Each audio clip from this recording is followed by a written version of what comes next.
Ladies and gentlemen, graduates, it gives me enormous pleasure to welcome you to this morning's graduation ceremony. I acknowledge the traditional owners of the land on which we meet and pay my respect to their elders, both past and present. Graduations is one of those milestone events in your life. It is an event that celebrates the culmination of hard work, time and sacrifice. Today marks the beginning of your future. Bond has provided the foundation to launch you on your careers. It is now up to you to fly. Today is also an exciting day for your family and friends who have supported you during your study. They get to share in this milestone. They are the ones who will watch you go forward from here, who will continue to support you and celebrate your future successes. It is fitting to look back over your journey here at Bond and recognise what you and the university have achieved during your time here as a student. Bond is now Australia's highest rating university, earning the most 5-star ratings of any university across an impressive array of 10 performance indicators out of 18. This is as per the 212 Good Universities Guide. Those 10 indicators, and we're very proud particularly of this, overall graduate satisfaction, student-to-staff ratio, staff qualifications and teaching quality, and it's particularly those aspects of the student experience of which we're particularly proud. Bond prides itself on having work-ready graduates, our connectedness to industry, and opportunities that our students have to combine theory and practice. Let me give you just a few examples. In response to market demand and industry developments, the School of Information Technology has introduced a specialist study field in cloud computing. The School of Hotel, Resort and Tourism Management created a gateway for students to open their own restaurants through Bond's Next Great Restaurant competition. 6 student teams created their dream restaurant, which were brought to life on campus, giving the students valuable experience in the hospitality industry.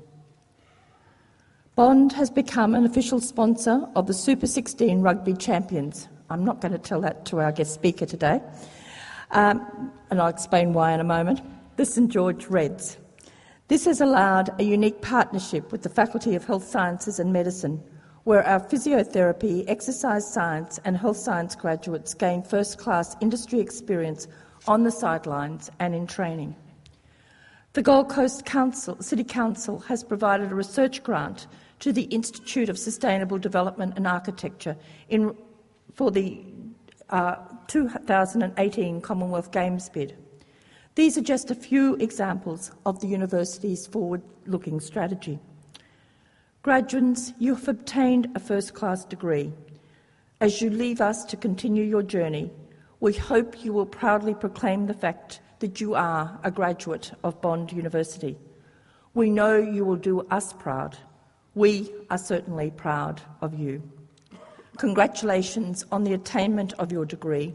Well done, and our very best wishes for the future.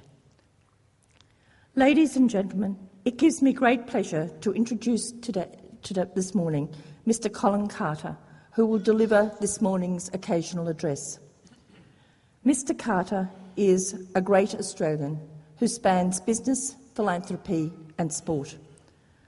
From a business perspective, he is a founding partner in Australia of the Boston Consulting Group, BCG, where he was formerly a senior vice president.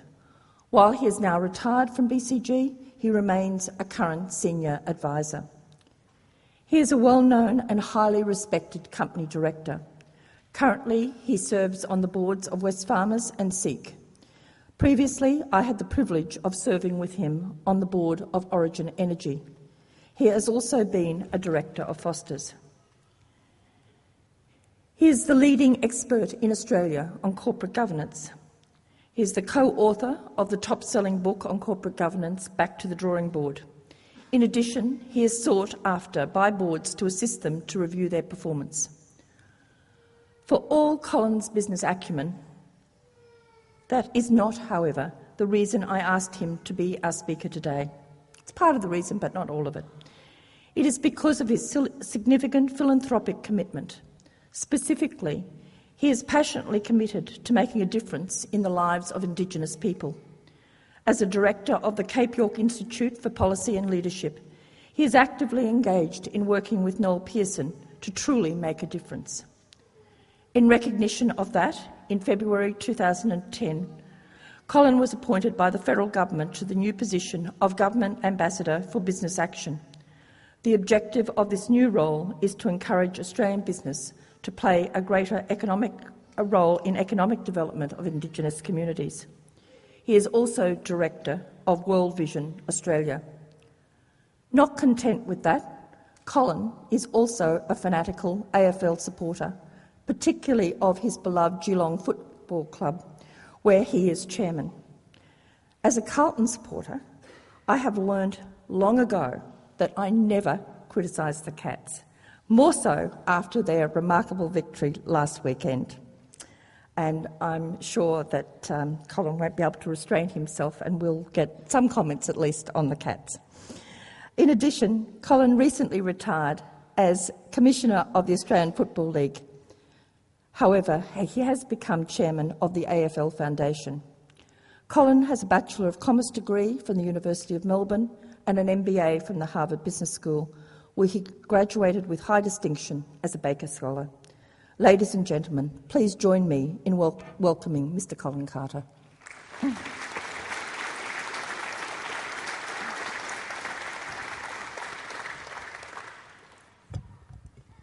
Chancellor, Acting Vice-Chancellor, President and distinguished guests, and I include all the new graduates in that.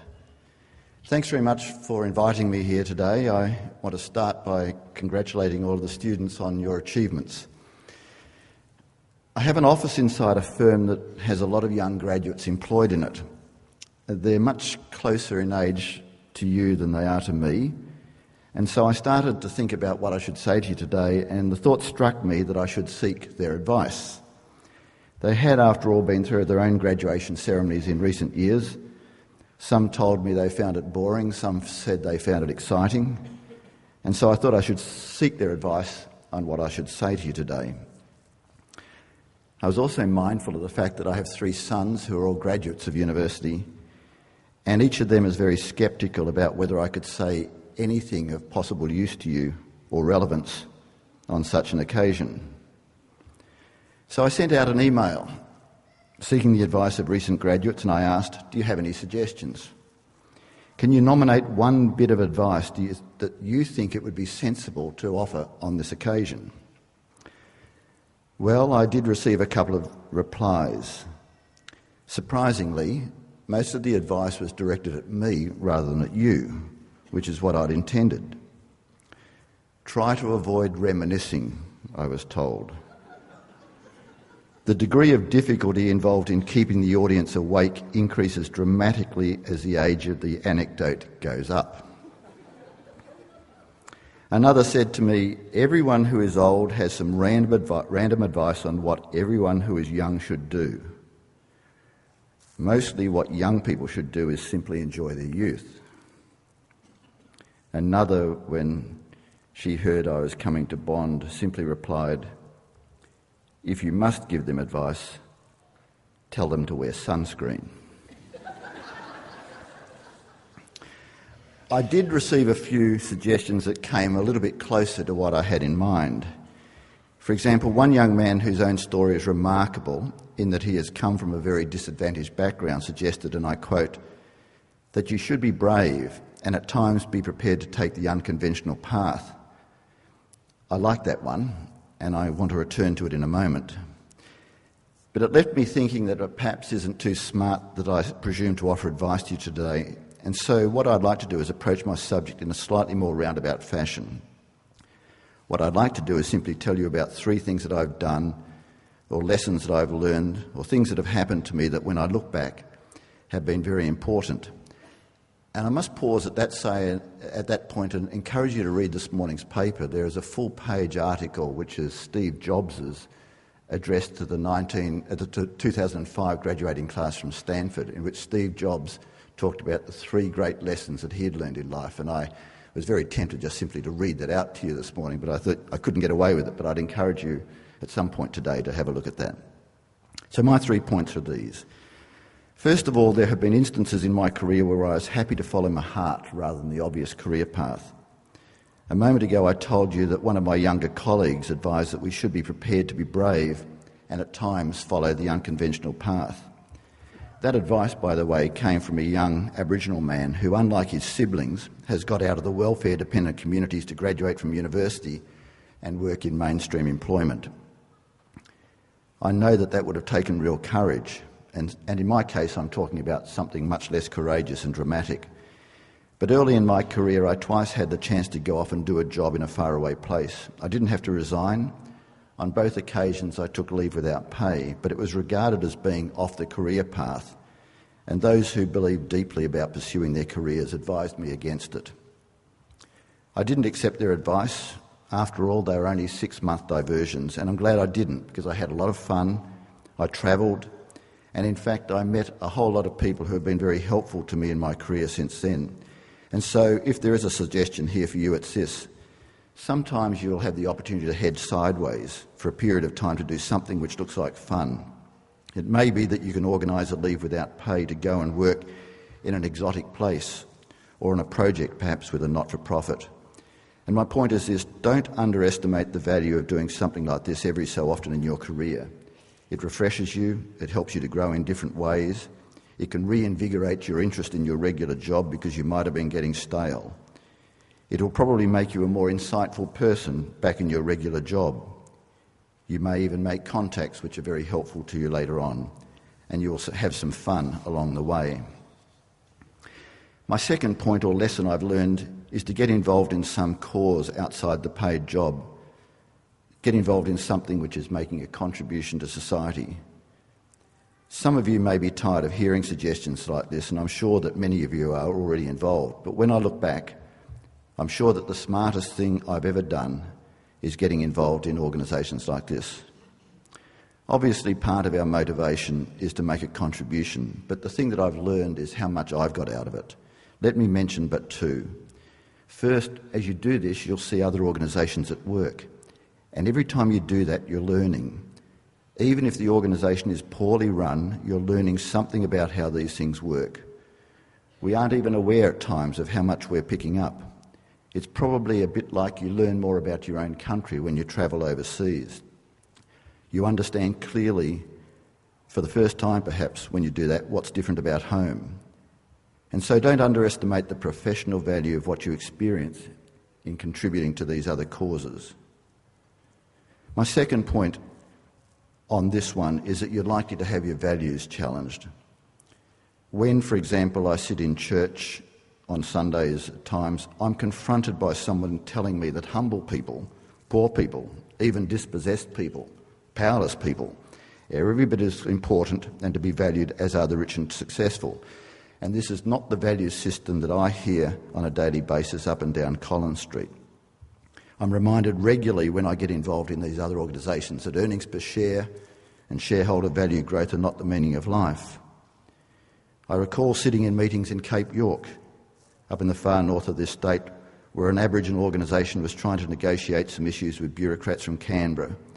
And possibly for the first time in my life, I had some sense of what it must be like to be powerless and completely dependent on someone else with no alternatives to turn to. And so the lesson I've learned, and I want to encourage you to do likewise, is to realise that no matter what your circumstances, you are, like me, one of the world's privileged. The fact that you're graduating from this university today is a sign that we are part of the world's most fortunate. That's fantastic for us, but it can also be a danger that we pursue our opportunities without too much concern for other people. And if this is what we do, we are diminished. I do believe, therefore, that my many dealings in the not-for-profit world have helped me in my career. It's profoundly influenced the way I treat employees. It's had an impact on the culture and values of the organisations we're sought to build and help to run, and I really think it's helped me to do my work. I once asked an experienced American colleague of mine what he thought was the most important attribute of a management consultant. I expected him to describe analytic abilities or communication skills. Instead, he simply said empathy. I was really surprised at his reply until I thought about it for a moment. But what he was simply saying was that the ability to see a problem from the perspective of the other person, to put oneself in their shoes, is a wonderful gift. I've come to see that he was right. And it's hard not to have one's empathetic skills enhanced if you make a commitment to contributing to a wider social cause. And so the lesson I've learned, and one that I would encourage you to explore also, is to find a community organisation or a cause to get involved. Not only will you help them, but you'll help yourself. My third, and you'll probably be pleased to hear this, final point is this. More and more I've learnt the importance of team-based values to successful organisations. What makes organisations tick? I guess that many of you haven't thought too much about this at this stage because you haven't joined organisations. You've probably thought a lot about your personal values, but probably not much yet about organisation values. But these can be very important to your career choices. I'd like to tell you about two sporting experiences I've had this year, and I know that I'm in pagan country up here because you haven't completely embraced the best code of football in the world, but let me tell you one from the AFL and one from the round ball game. Early this year, as you may know, the Geelong Football Club has just won a flag and the three in the last 5 years have stamped it as one of the greatest teams of all time. And I sat down at the start of this year with the captain, Cameron Ling, and I asked him what it was that he thought made this team so successful. And his answer really surprised me. I expected him to talk about team tactics or the skills of the players. He simply said, because of our values. Now, I have to admit that my BS detector went on to red alert at that point because I've heard so many people in organisations talk about values, but they actually don't mean anything. But this guy, who's 29 years old, went on to say that, and I thought it was a remarkably mature answer for a professional footballer. He said it seems to him that most organisations have value statements and mission statements, but they stay as words on a piece of paper. And what they had done is write out their mission statement and debated out what every one of the key words in it meant, and that provided the framework against which they hold each other accountable. And they do. And I thought that was really impressive, but it was still left a question in my mind as to whether that really had traction. A month later, I was down in the players' room where they get served a nutritious lunch. And I noticed to my surprise that at the end of the lunch, without being asked, each one of these professional footballers earning hundreds of thousands of dollars, when they stood up, picked up their plate, took it into the kitchen, rinsed it off and left it there for the staff to deal with. I thought, that's interesting. I've had 3 sons that I could never train to do that. And because I'm interested in organisation stuff, I let that one linger. And a couple of months later, I was down in the rooms again and saw exactly the same thing happen. And not only that, saw one of the star players linger in the kitchen and help the staff just clean up the dishes. And I asked one of the people close to the football department later on what was going on there. And he said, in their value statement, the players' value statement, one of the words is respectfulness. And the players have defined all of the words in that value statement. And against the word respectfulness, one of the meanings they attach to it is you don't leave your trash around for other people to pick up after you. And importantly, you don't leave your trash around for people of so-called lesser station in the organisation to pick up after you. And I thought that's really, really impressive. And so when just before the finals started, I was invited to sit in on a meeting of the player leadership group, and they were talking about the finals, and the whole theme was around the team-based rules, getting everybody on the same page, driving individual agendas out, making sure that egos are under control. Even players who aren't picked to play in the team will support the team effort because they truly believe that a team playing as a team will beat a team of champions. I could believe that if they've solved the problem or addressed the issue of how they deal with their dirty dishes, they will actually have very tight, disciplined definitions of what to play as a team's really about. And this team, full of modest, highly competitive people, have rewritten AFL record books this last week. And what lies at the heart of their success is team values. The other example I'll use, and I'll do this one quickly. This year I had a wonderful opportunity to visit FC Barcelona. A friend of mine who used to work at Nike, it turns out the president of FC Barcelona was also a Nike employee, and so I spent an hour and a half with the president of Barcelona a week before they played Manchester United in what was essentially the championship of the world. And the message that came through constantly at Barcelona was team, team, team. You don't get to play at Barcelona unless you play the team game. And although they've got one out-and-out champion, Lionel Messi, 7 of their top 11 players in FC Barcelona, who won essentially the World Championship, are Catalans from the local province. They would prefer to pick outstanding players who can play as a team rather than absolute champions who don't quite know how to do that. In that game against Manchester United in the Champions League final, Barcelona controlled the ball for 63% of the time. Manchester United, team of champions, only had it for 37%. And that's all traced back to the fact that they have raised teamwork and expectations of each other to a level which surpasses what anybody else is able to do in that incredibly competitive game. You know, that interested me, but you know what also interested me about Barcelona? They have UNICEF on their jumper. Every other soccer club in Europe is selling that space to Sony and Toyota and the rest of them. Barcelona pays UNICEF to put UNICEF on their jumper. And when you walk into the Barcelona office, a big building, one of the 4 walls, possibly half as big as one of the walls in this room, is completely covered by a photograph of a kid sitting in poverty in Africa. And the tagline on the bottom of this photograph is Barcelona's most difficult match. I thought it was fantastic. And I think there's a connection between those two parts of Barcelona, because it seems to me that if team-based performance is the key to success, are you more likely to get that in an organisation that's fundamentally selfish and only preoccupied with their own agenda? Or are you more likely to have an environment where people are going to be team-based if you're showing some concern and empathy for the world around you? And I thought that Barcelona was a fantastic example of what organisations ought to aspire to be. And so, you know, their overall slogan is FC Barcelona more than a club. And I think you'll see Geelong Football Club increasingly known as the Geelong Cats more than a football club. Our aspiration is to be a formidable competitor on the field and a seriously good contributor to society off it. And I think that's what I've come to learn about the value of team-based values to the organisations I've seen.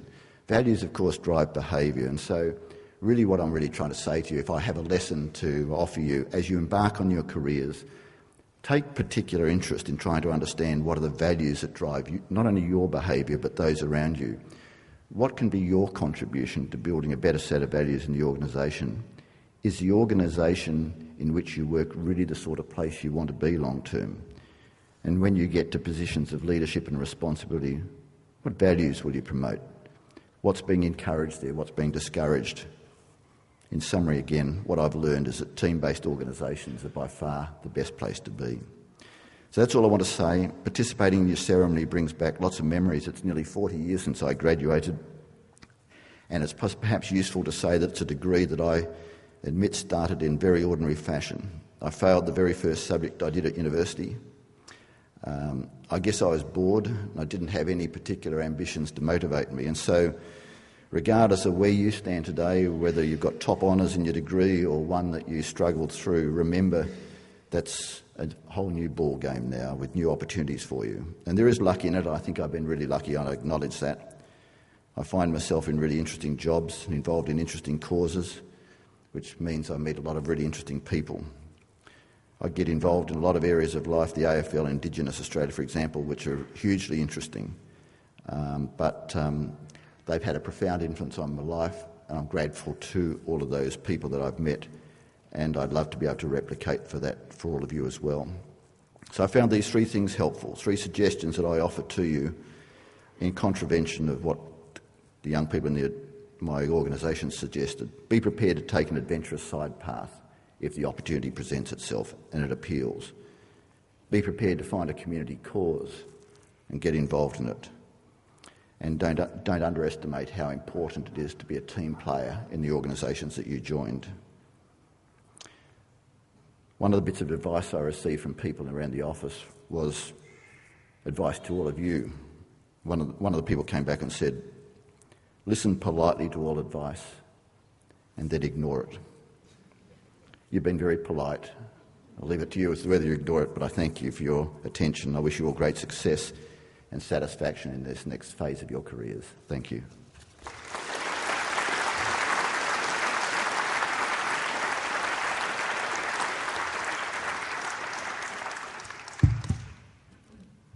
Colin, Mr. Carter, of one thing I am sure, your advice today will not only be remembered, and that is a rare thing with a graduation address, I can assure you, but it will be taken to heart.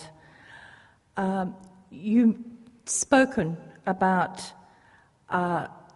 Geelong being remembered for making a serious contribution to society. You have made a serious contribution to Australian society.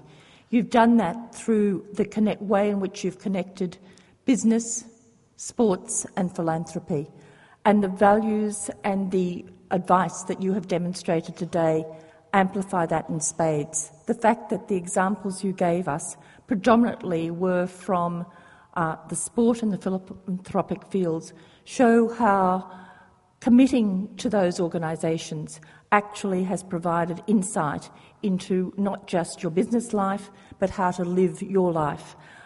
They are the values that I know that all Australians cherish. That is why you are such a great Australian, and that is why we are so grateful for your having come today to talk to us. Can you please join me in thanking Mr. Carter once again?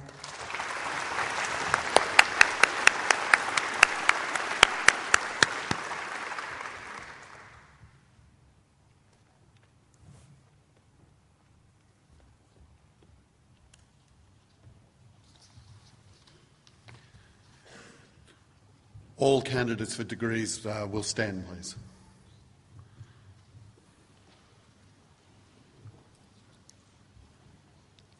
Chancellor, I wish to present the following graduands who are in attendance today for admission to awards of Bond University. From the Faculty of Business, 108 graduands. From the Institute of Sustainable Development and Architecture, 25 graduands. From the Faculty of Health Sciences and Medicine, 8 graduands. I certify that the graduands have satisfied the requirements for admission to the award for which they are being presented. With the authority of Council, I hereby admit you to the awards for which you have qualified. I also admit to their awards those candidates listed in the graduation program who are unable to be present today. Please be seated.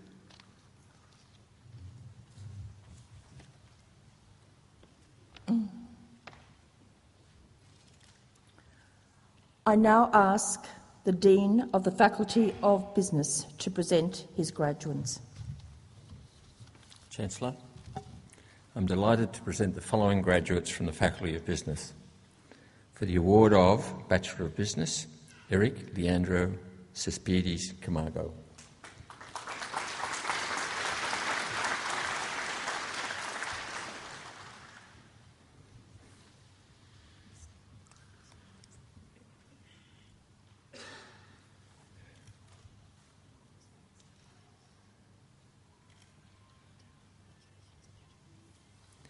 Rui Chen.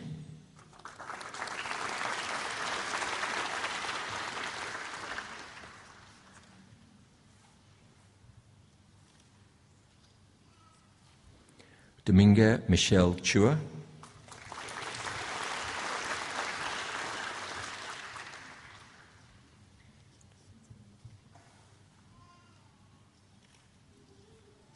Lee Elizabeth Corbett.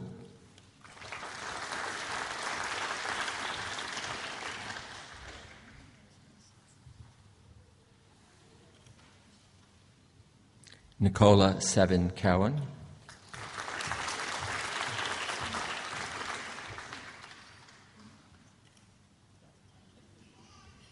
Justin James Hobson.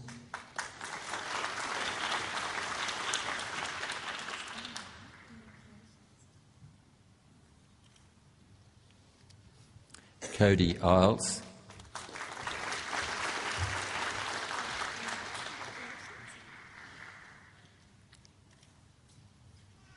Isabella Christina Jonker.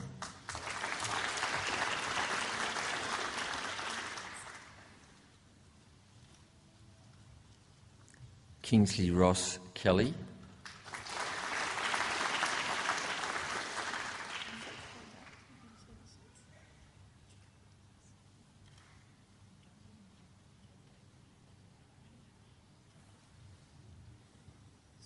Nashil Keeson.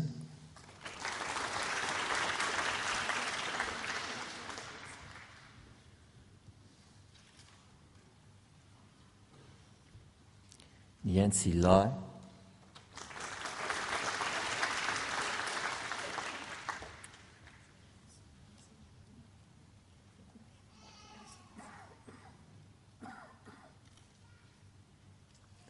Devon McIntosh.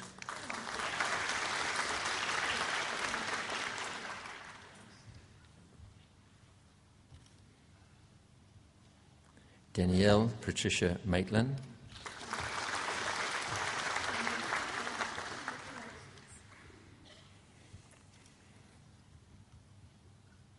Sarah Elizabeth Malanda.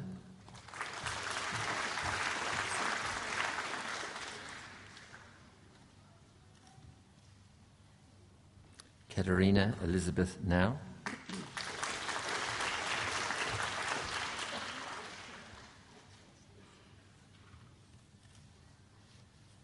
Martin Jose Pinto.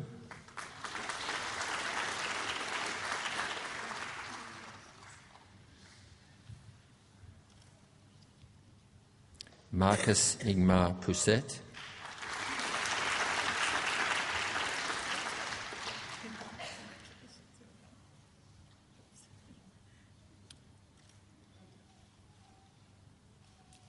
Caitlin Marie Probert.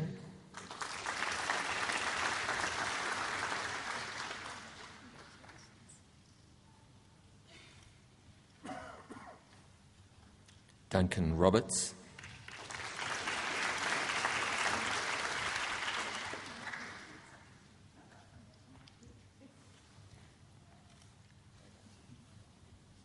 Albert Joseph Salovek.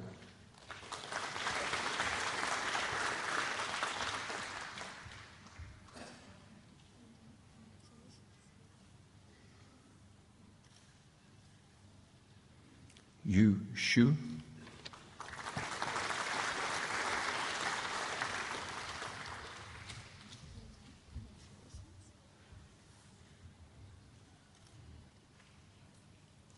For the award of Bachelor of Commerce, Zhen Chen.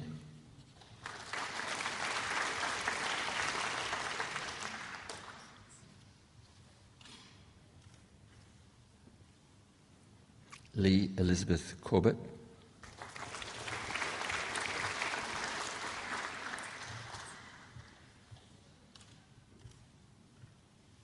Nicola Savin Cowan.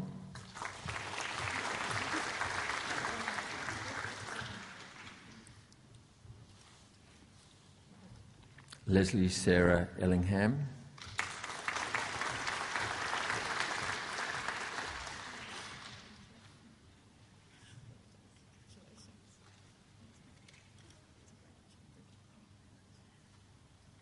Liam John Frawley.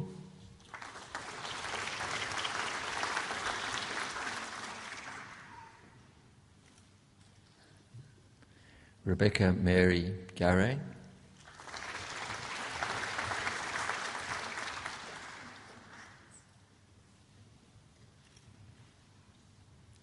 Guilherme de Oliveira Gomez,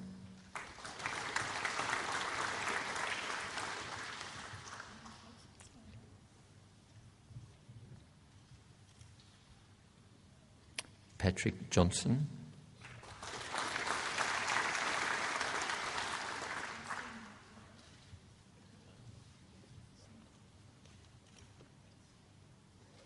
Rick Casper,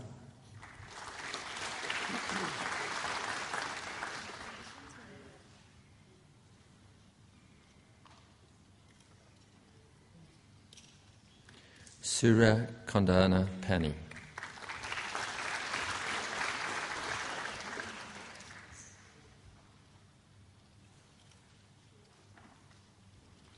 Alexander Eligia Kutlaka,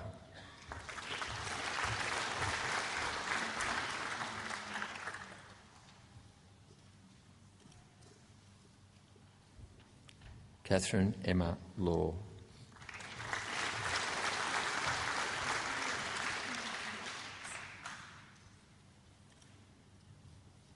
Bianca Teresa Middleton,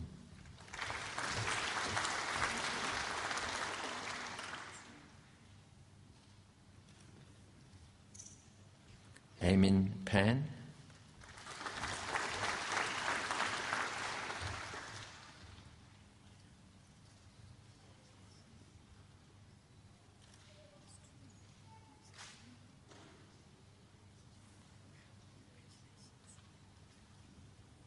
Jason Clive Poll,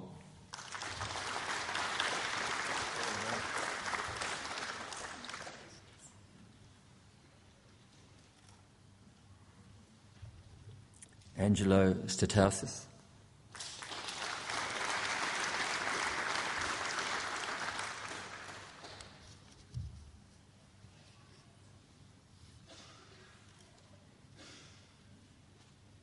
Rachel Tuck,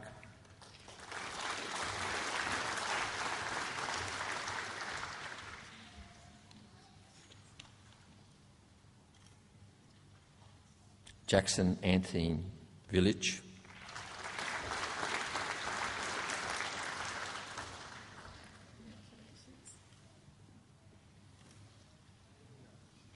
Shen Yu Shi,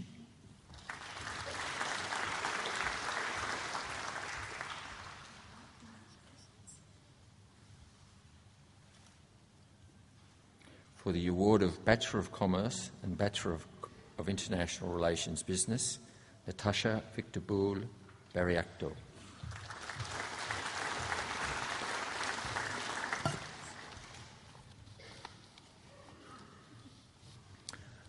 For the Bachelor of Commerce and Bachelor of Laws with Second Class Honours Division B, Adam Edward Sharpling.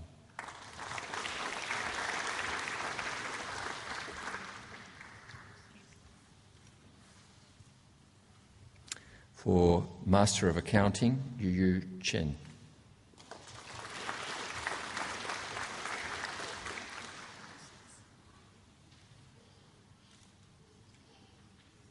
Lu Yang.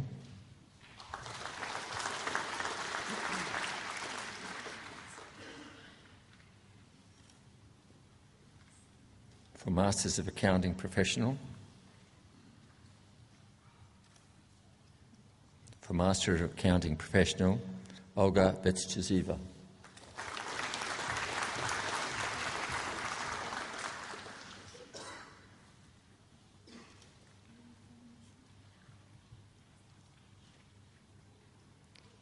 Lu Yun Hu.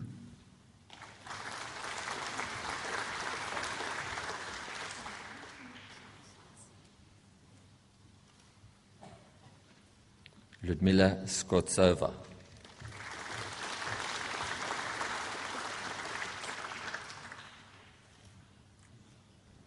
Rui Yang.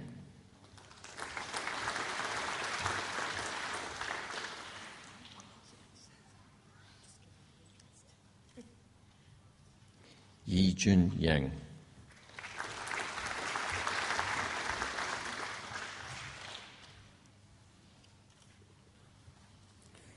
Yingji Zhang.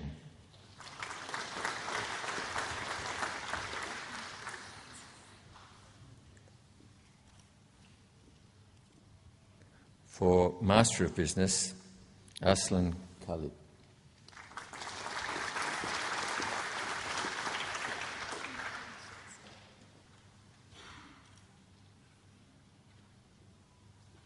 Ming Lu.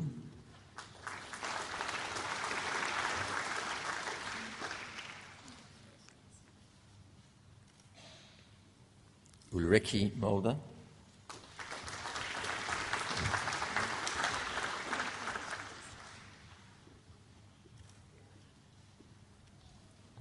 Christina Wicker.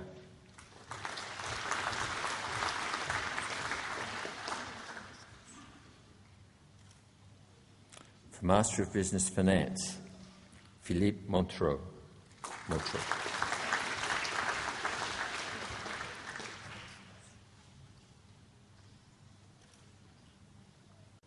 Harriet Pugh.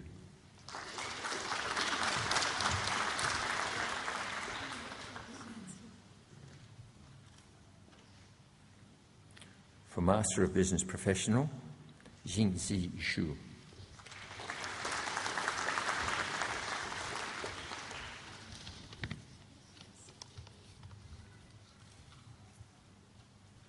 For the award of Master of Business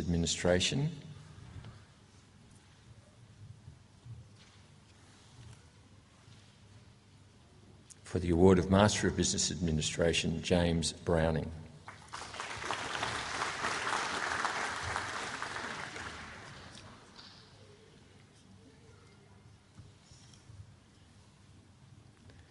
Gina Cow.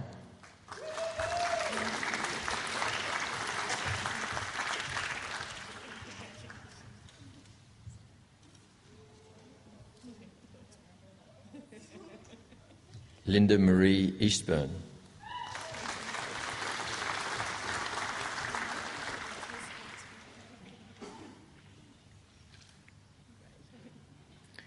Rami Elmahandas.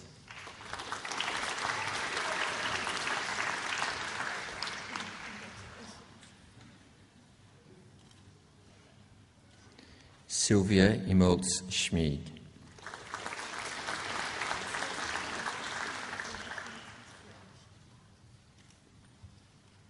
Maya Leon Jordan.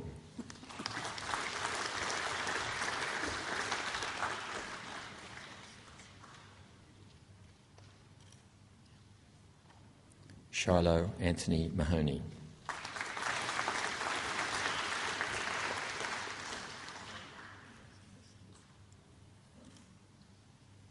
Melissa Ann Martin.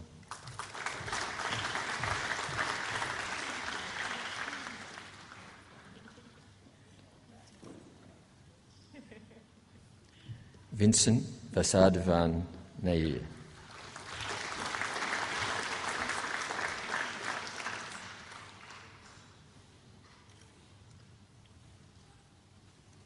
Christopher James Page.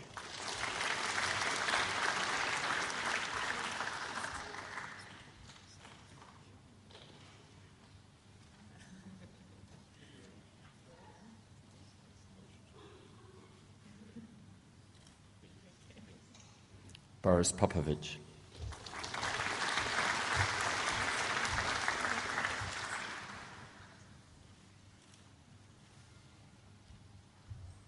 Stephen Leonard Quinn.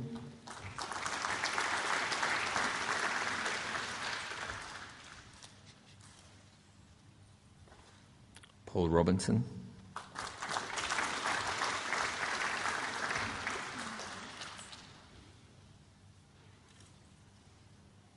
Brian Winter.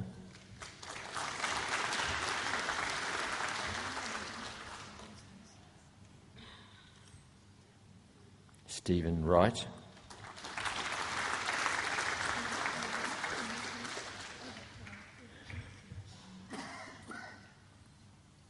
Yang Zheng.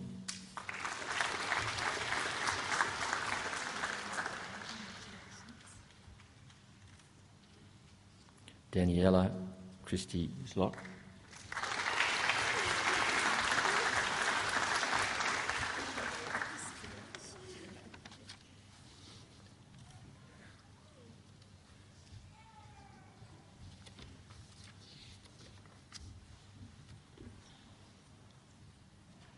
Bachelor of International Hotel and Resort Management, Amy Lee Lewis.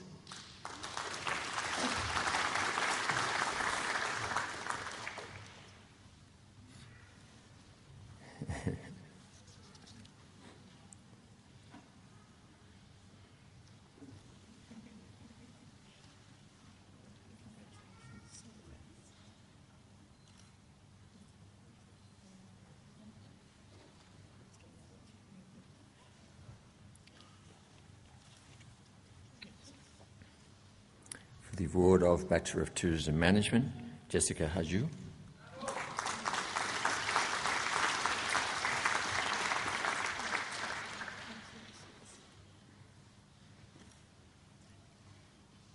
Cindy Tatiana Para Aguadelo.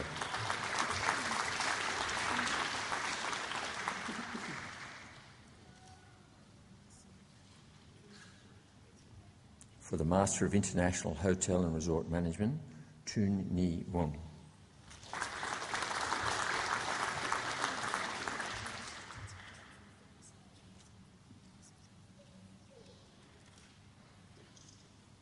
Yan Zheng.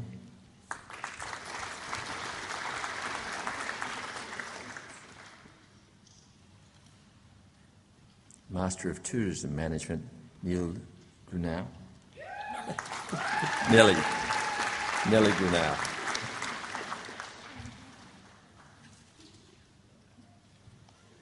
For the award of Bachelor of Business Systems, Sammy Steve Corbis.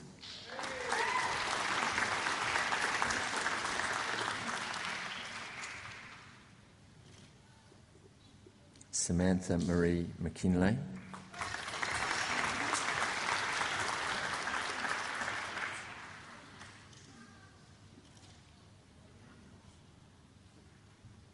Alexander Stingel.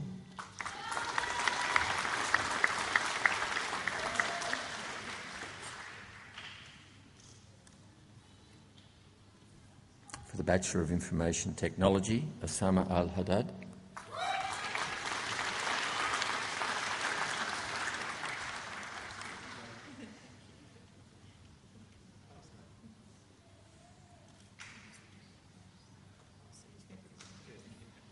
Ibrahim Abdullah Al-Qurashi.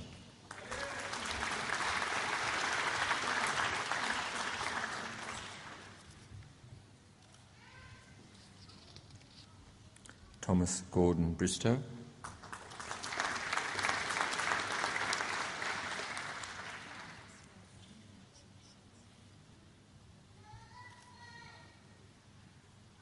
Levi Alexander Brian White.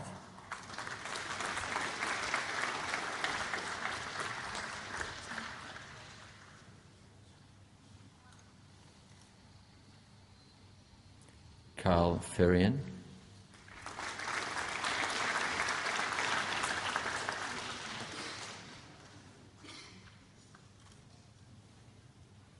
Carl Manfred Luig.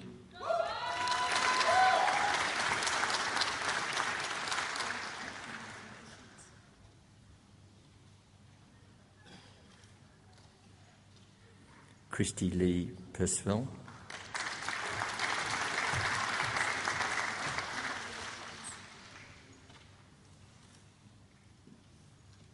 Yasmin Tanus.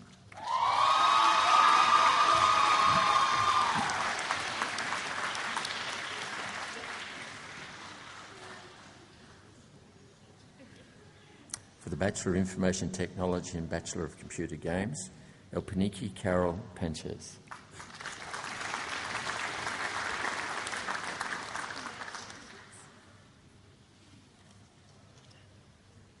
For the Master of Information Technology, Ben Gurion Letha Brent.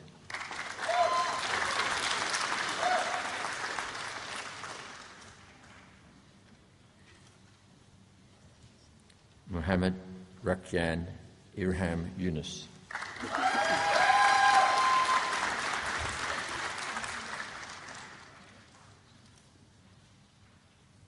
For the Master of Information Technology Information Systems, Munib Usman Khan.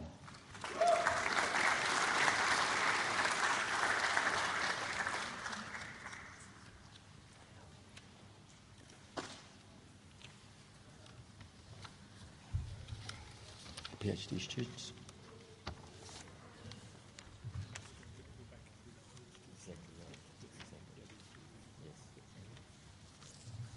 Chancellor, I'd like to present the following for the Doctor of Philosophy. So, Jacqueline Irene Christensen.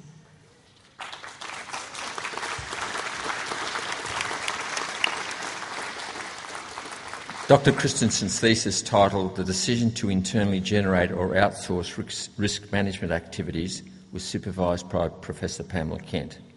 It examines the risk management activities of Australian publicly listed companies after the introduction of new legislation which extended the scope of management responsibilities.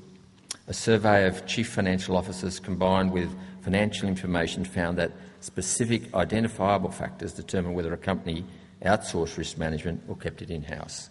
The information is valuable in determining the adequacy of the legislation and how companies are interpreting it and integrating it into their risk management.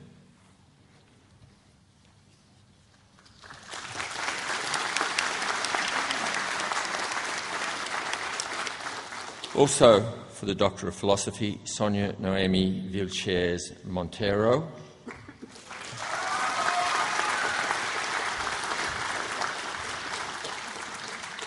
Dr. Vilches Montero's worked under the supervision of Professor Mark Spence to produce a dissertation entitled "Dual Tasking, Temporal Embedding or Having Fun? When Does Time Fly?" Her dissertation explores why perceptions of the passage of time do not equal the actual amount of elapsed time. Sonia conducted 2 experiments from which she found that time perceptions are affected by active information processing, time delay and stimulus level of enjoyment. She therefore provides support for an expanded theoretical perspective on what causes subjective time to deviate from actual time. This is important because marketeers often endeavour to make short periods of time seem long, like amusement park rides, or long periods of time seem short, like standing in a queue. Thank you.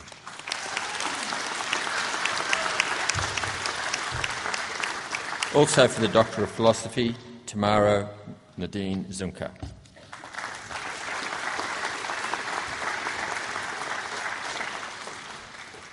Dr. Zunka's thesis is titled "Determinants of the Voluntary Disclosure of Employee Information in Annual Reports, an Application of Stakeholder Theory," and was supervised by Professors Pamela Kent and Carolyn Windsor. It examines why Australian publicly listed companies voluntarily disclose employee-related information in their annual reports. The results indicate that companies that have greater employee power and better corporate governance practices disclose higher qualities of employee-related information. This is an important contribution because employees are one of the most important factors to companies' successful operations. Thank you.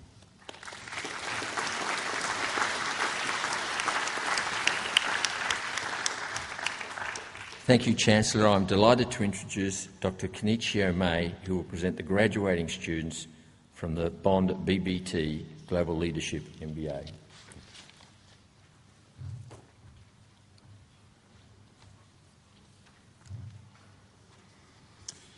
From the Faculty of Business, Graduate Management Qualification, Megumi Yuasa.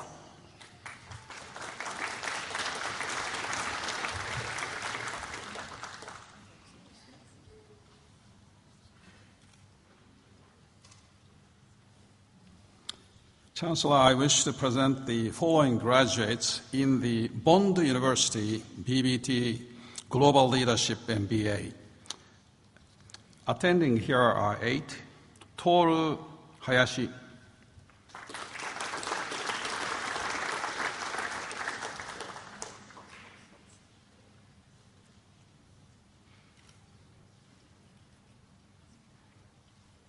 Kazuteru Kodera.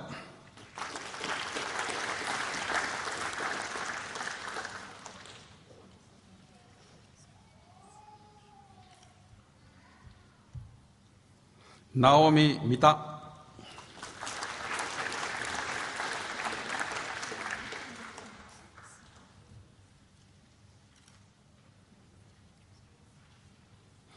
Kimiyasu Miura.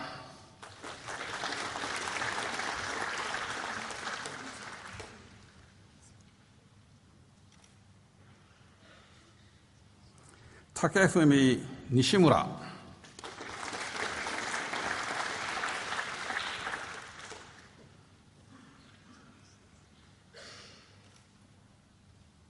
Junichi Ochi,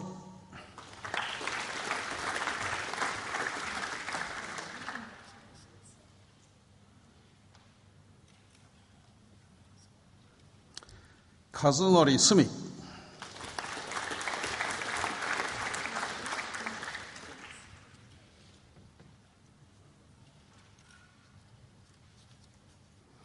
Yasuaki Tokumitsu,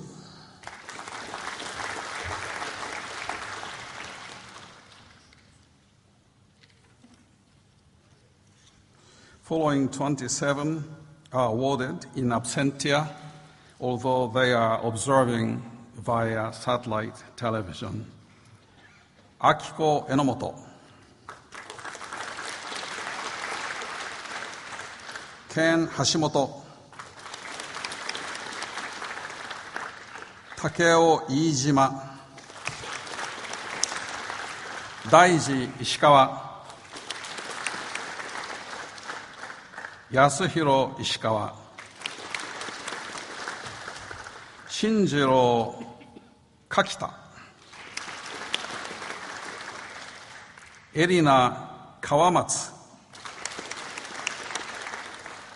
Fusayuki Kitano, Tsukasa Kochi, Yohei Koike, Chihiro Kokudo, Hideki Miwa, Haruo Nagane,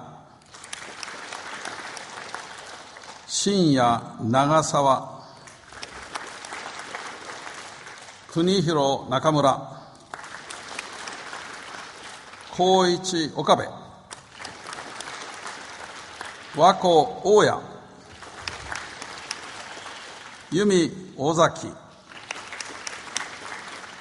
Tomoyuki Sato, Yoshihiro Sato, Yoshiaki Sugimoto, Yujiro Taguchi, Kei Takagi,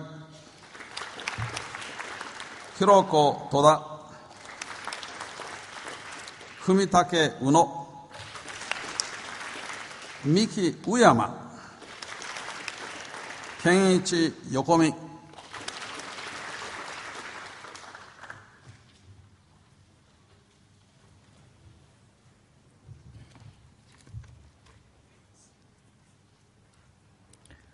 I now ask the Director of the Institute of Sustainable Development and Architecture to present his graduates. Chancellor, I present the following graduates. For the Bachelor of Environmental Management and Sustainable Development, Lauren Kendra Angel.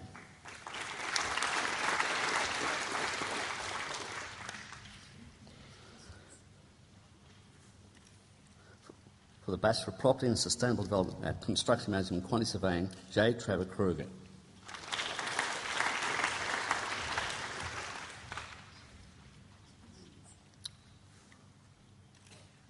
Nicholas Mannion.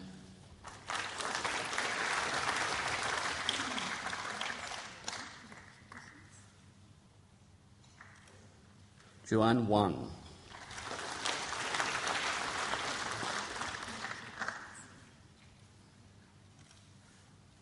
Ningzhou Zhang.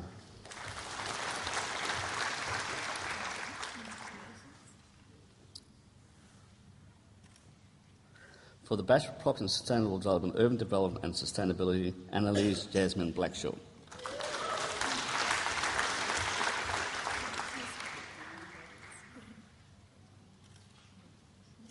Ashley Buxley.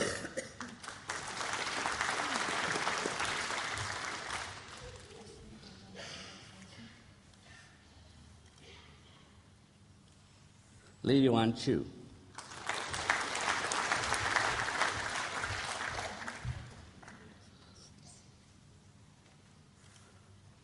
Matthew Joseph O'Brien.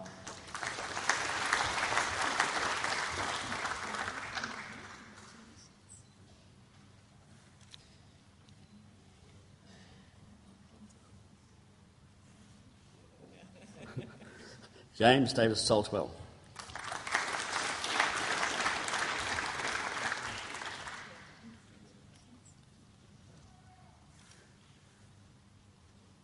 Keegan J. Sard.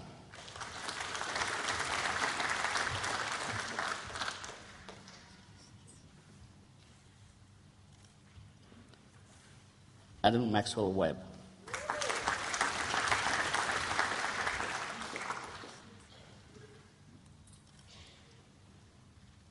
Jack Wood.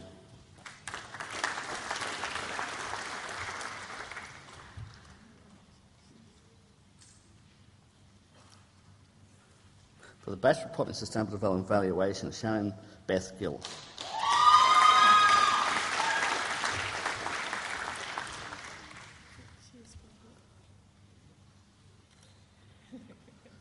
Ross Adam Horsley.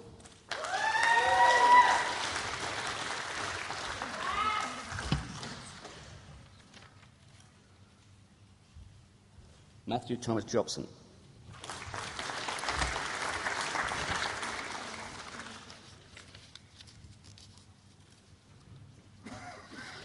For the Bachelor of Urban Design and Planning, Harold Bonsai.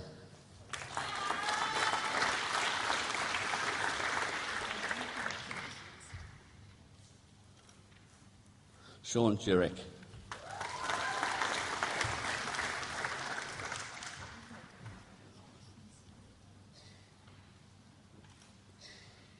For the Master of Construction Management, Quantity Surveying, Yuan Chun.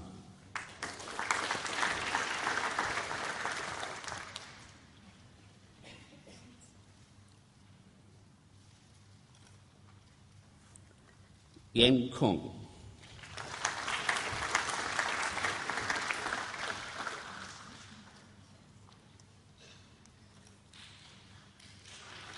For the Master of Construction Master of Construction Practice Professional, Laurie Jean Mello Perez.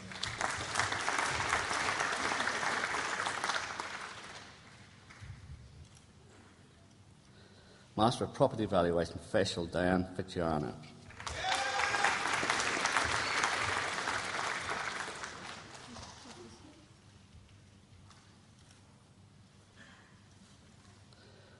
For the Master of Urban Development Sustainability, Shalini Sharma.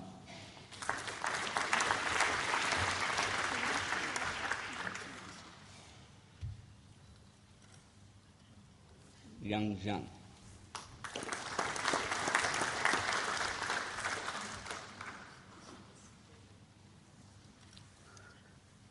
And the Master of Urban Planning, Simon Morgan Pepin.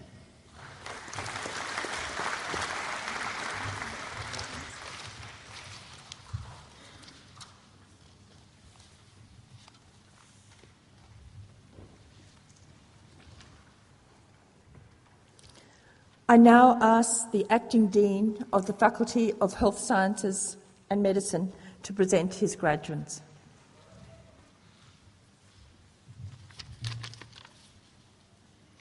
Chancellor, I wish to present the following graduates from the Faculty of Health Sciences and Medicine. Bachelor of Biomedical Science, Jose Maria Enrique Jacinto, Jr.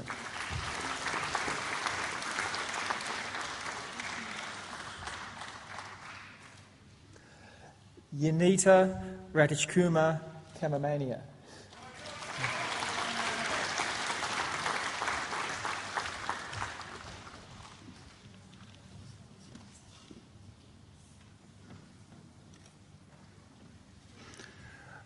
For the award Bachelor of Children's Services, Zia Meng.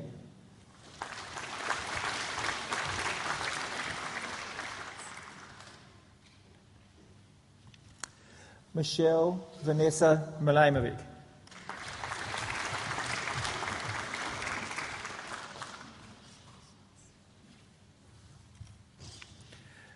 To the award Bachelor of Health Sciences, Forensic Science with honours with third-class honours, Colette Marie Dunn.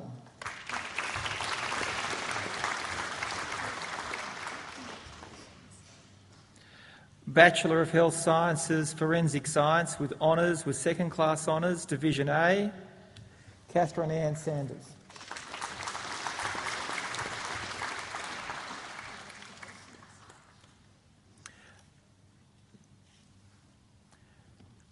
Bachelor of Sports Management, Letitia Laurie Merlihan.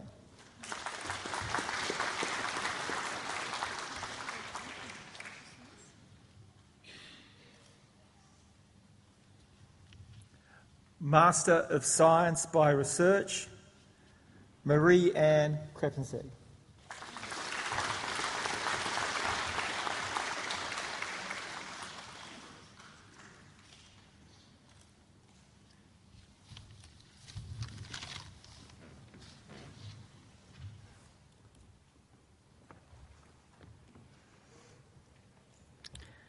I now call upon the Acting Vice-Chancellor and President to read the Bond University charge to the graduates.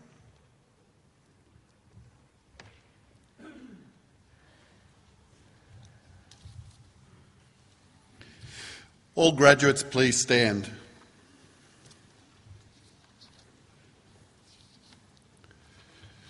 I charge you as graduates of Bond University to demonstrate at all times the highest moral and ethical standards, to apply and continue to extend your learning to the benefit of society, to strive through your actions to promote the universal worth of all people, to pursue the highest standards in all of your endeavours so that in fulfilling your personal goals and human responsibilities you add to the standing of your university, and to support and uphold your university and its alumni through engagement with the Bond Alumni Organisation and through your personal commitment. You may now be seated.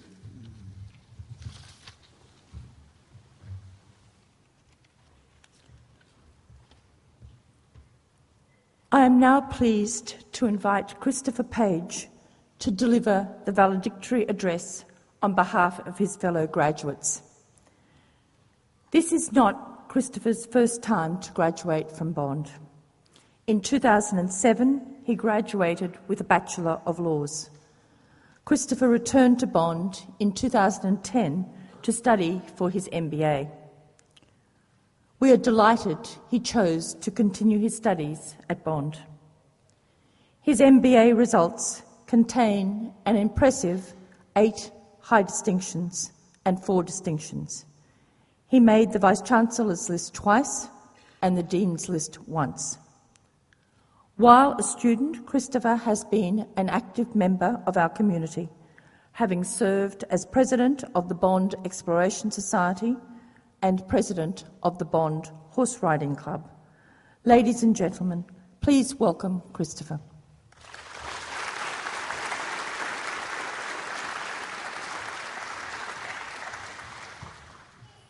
It's really wonderful to see you all here today, and it's been a fitting end to a great chapter of each of our lives. After thousands and thousands of hours and thousands of dollars, we now each have a very special piece of paper. That special piece of paper says a few things about us. In fact, if you look at the stats and compare us now to before when we had that special piece of paper, we are very importantly 13 times more likely to own a yacht at some point, and 4 times more likely to own a Ferrari. So powerful is that special piece of paper that now if we get married, we'll be twice as likely to go 10 years. If we have kids, they'll be 2.5 times more likely to be able to count to 20 by preschool. But the benefits don't stop there. On average, that piece of paper will make us live longer, earn more, be happier in our jobs, be fitter and healthier, and more likely to give back to our communities via charitable works. Now, to me, if I'm honest, that sounds absurd. If you were to look at those stats, it seems that by simply graduating, we can now expect to perform vastly better across almost all facets of our lives. That really doesn't make sense to me. Sure, we've certainly picked up a lot of very valuable skills, but those skills alone won't make us donate our time to charity or live healthier. So, that special piece of paper that each of us received today must be symbolic of something incredibly important. The question then becomes, what exactly is it symbolic of? Now, I can't speak for everyone, but to me, it wasn't sheer brilliance. This piece of paper doesn't mean that I can now rock up to an exam and ace it. Indeed, I don't know one person who's got here today without a great deal of hard work. To me, then, this represents something far more gratifying than someone's level of brilliance, which is fundamentally beyond our control. Instead, it represents persistence and hard work. Those stats then all of a sudden do make sense. They demonstrate that as a general rule, people like us will put more into life and so get more out of life. See, no matter how brilliant an individual is, they still need to put stuff in to get stuff out. Take Einstein or Edison, for example. When you look at their achievements, they're simply breathtaking. They look like a string of ingenious eureka moments, one after the other.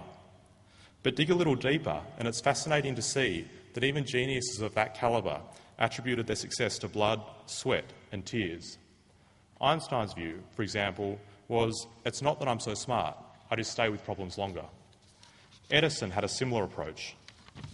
I have not failed, he once said. I've just found 10,000 ways which will not work. So, in order to prepare us for life and allow us to reach our potential, education must be more about rewarding persistence and hard work than it is about rewarding intellect. This is an area which Bond has excelled in. During our time here, I don't think there was one subject where we weren't thrown into the deep end. But when I was struggling, there were always fine tutors like Philippa Wright and Melissa Bond who were there to ensure that I didn't sink. They took me from a crawl to a walk, even when I wasn't in their class, which is very special. Once I could walk, there were professors like Kuldeep Kumar, Ken Parry, Keith Duncan, Xiao Wan Tian, Barry Williams and Leanne Wu, who were always there to help me accelerate from a walk to a run. I want to thank you all. You're very special people. But to only focus on Bond's educators would do an injustice to the greatly positive influence that those of you in my cohort have had on me. The diversity of backgrounds but common desire to achieve amongst our group has given us all awesome learning opportunities.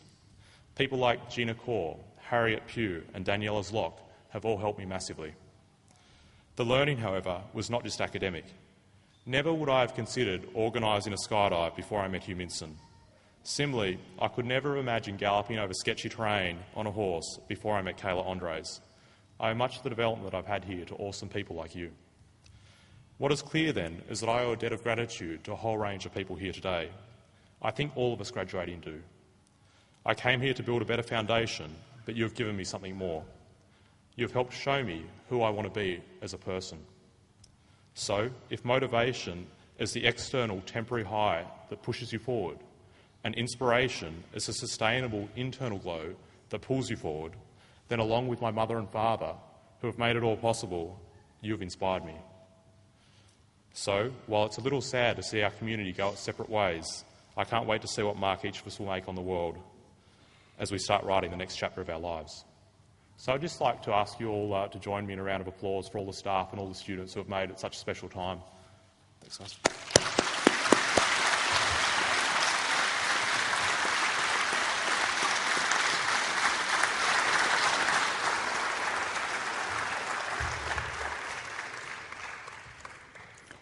Christopher, it's we who should be applauding you. Thank you for recognising the magic, the symbolism of that special piece of paper.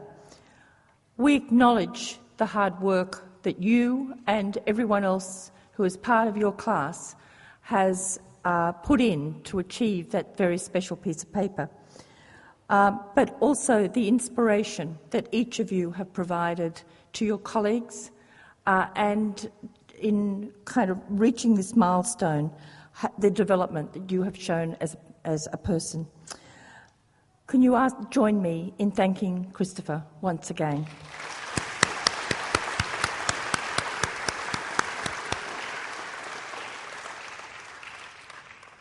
Today, as we know, is about and for our newest graduates. But as Christopher has acknowledged in his speech, there are two important groups of people that cannot be overlooked in today's celebrations. Graduates, your families and friends have put up with your assignments, perhaps very rarely at times your grumblings, yet throughout it all they have supported you in your endeavours. It is, as Christopher has said, appropriate therefore to acknowledge the importance of their support. Can I ask you to join me in the graduates thanking their families and friends?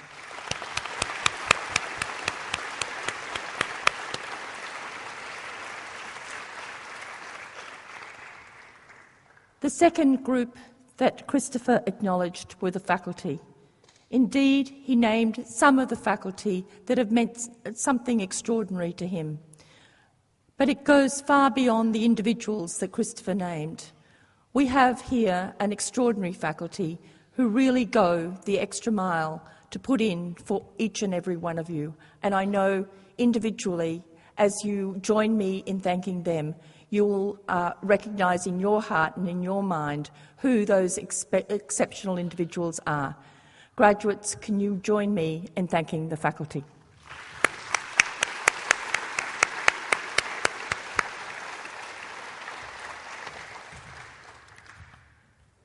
I now ask you to, I encourage each of you to build on the experiences you have had at Bond by joining a Bond alumni network and continue to contribute to the university in any way that you can. Equally, as Mr Carter has urged you to do today, I urge you to reach out into the community and to give back, either through Bond or through whichever other group it is with which you are associated. I now formally close this morning's ceremony, and I invite the valedictorian and our newest graduates to join me in the procession. I also invite everyone to join us in Don's Tavern, which I know needs no introduction to the graduates, but for the families and friends, if you haven't already been introduced to the delights of Don's, it's downstairs. So thank you for coming this morning, and I look forward to meeting you at the morning tea.